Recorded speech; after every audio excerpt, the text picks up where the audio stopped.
કામોનો મેં અભ્યાસ કર્યો એમાં તમે વિલ લખવા ઉપર પણ ઘણું જોર આપો છો. હા. અને હવે પ્લાનિંગ થઈ ગયું, મેનેજમેન્ટ થઈ ગયું, સારી એવી સંપત્તિ કદાચ ભેગી થઈ ગઈ, તો વિલ લખવું જોઈએ એવું તમે બહુ જ હું ભારપૂર્વક કહો કહું છો. છું જી. એવું કેમ? કારણ કે વિલમાં છે ને હિન્દુ એક્ટ લાગુ પડે છે આપણને. તો જ્યારે બી વિલ ના લખાયું હોય ને ત્યારે પછી એ સક્સેશન સર્ટિફિકેટ લેવાની, કોર્ટમાં જવાની, આ બધી ઘણી બધી સમસ્યાઓ થતી હોય છે.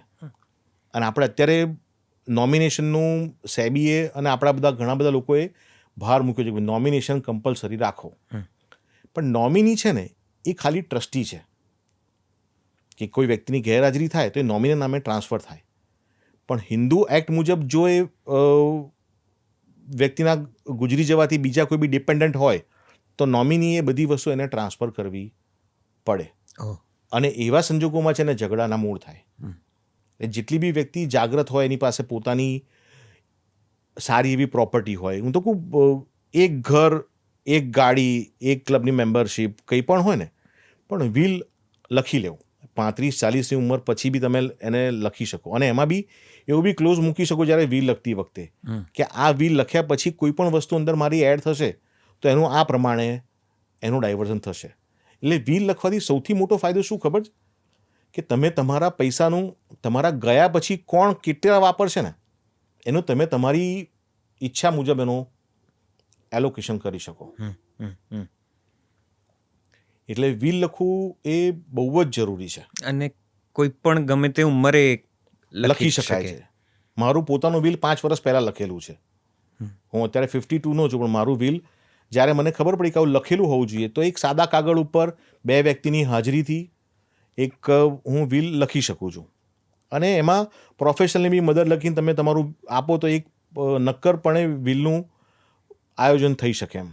કે જેટલા લોકો મેં મારી લાઈફમાં જોઈએ ને, જે લોકો સમજેલા, ભણેલા, ગણેલા, વ્યવસ્થિત જે લોકો હતા એ લોકોએ બધાએ પોતાના વિલ એમના ફેમિલી માટે લખીને ગયેલા છે.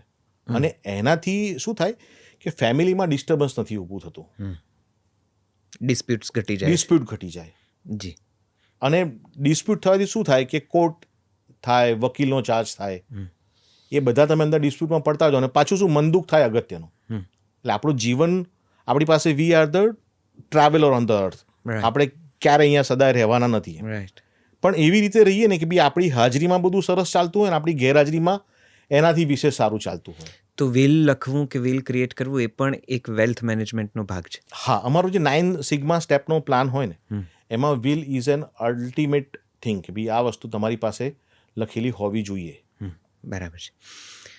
આપણે ગુજરાતીઓ જનરલી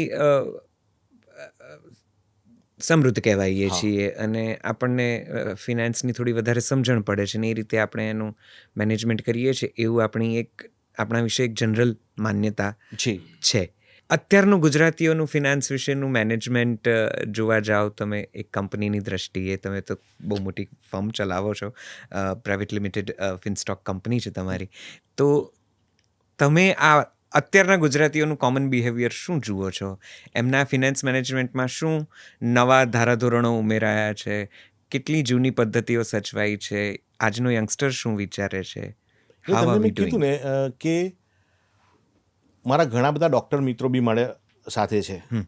અને એ લોકો સાથે બી જ્યારે બી કોઈ વ્યક્તિ એની એક્સપર્ટીઝ કરતું હોય, જ્યારે ભણતું હોય ને, કોઈ કલાકાર હોય, વિશારદ થતો દાખલા તરીકે, તો એનું ધ્યાન કેવળ શેમાં હોય? સંગીતનો સાજ આરાધવામાં હોય. ડૉક્ટર ભણતો એનું આયોજન શેમાં? કે ડૉક્ટરમાં જ હોય. એને ક્યારે પૈસા પછી હું કમાઈશ, એ પૈસાનું શું કરીશ, એનું ક્યારે કોઈ એને જ્ઞાન નથી આપેલું. ત્યારે એવા તબક્કામાં છે ને એ અલગ અલગ જગ્યાએ લોકોના હાથમાં ફસાઈ જાય. પ્રોપર્ટી લઈ લે એટલે પછી ત્યારે એનું દુઃખ થાય કે ભાઈ આ ક્યાં પ્રોપર્ટી લીધી, વેચાતી છે નહીં. એટલે ત્યારે અમારા બધા જેવાની જરૂર પડે કે જ્યારે જેમ આપણે માદા પડી કેમ ડૉક્ટર પાસે જઈએ છીએ, એમ જ્યારે બી તમારે જરૂર પડે કે મારે ક્યાંક મારા પૈસા છે, મારો આયોજન કરવું છે, કે મારે બેસીને મારું રિટાયરમેન્ટનું કોર્પસ તૈયાર કરવું છે, તો મારે શું આયોજન કરવું પડે? તો that is a paper work done, a process Bing made for that. એટલે આપણી પાસે છે ને એવી કોઈ સિસ્ટમ નથી કે જેમાં આ બધી વસ્તુ પર્સનલ ફિનાન્સ શીખવાડવામાં આવતી હોય. તો અત્યારે કોમન ગુજરાતીને આ બધી સમજણ તમે જોઈ છે તમારા અનુભવમાં કે હવે ના કે- this type of education has to be pumped in. આ જે વિઝન જોવાની વાત છે ને, દિવાલ પાછળનું સત્ય જોવાની, 20 વર્ષ 25 વર્ષ 30 વર્ષ પછી જોવાની, એ હું ભણ્યો ને 5-7 વર્ષ પહેલા, ત્યારે મારી અંદર આ સોચ વિકસી.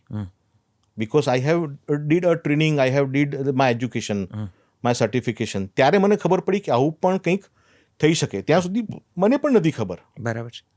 બરાબર છે એટલે એ જે છે ને એ નોલેજેબલ, જેમ આપણે માદા પડી કેમ ડૉક્ટર પાસે જઈએ છીએ, એમ તમારે જ્યારે બી પૈસાની જરૂર પડે તો you have to concern a financial planner or a doctor, કે જે તમારું વેલ્થને સમજી શકે, તમારા આયોજનને સમજી શકે, તમને સમજી શકે, તમારી નીડને સમજી શકે અને એ મુજબ પ્લાનિંગ આપે.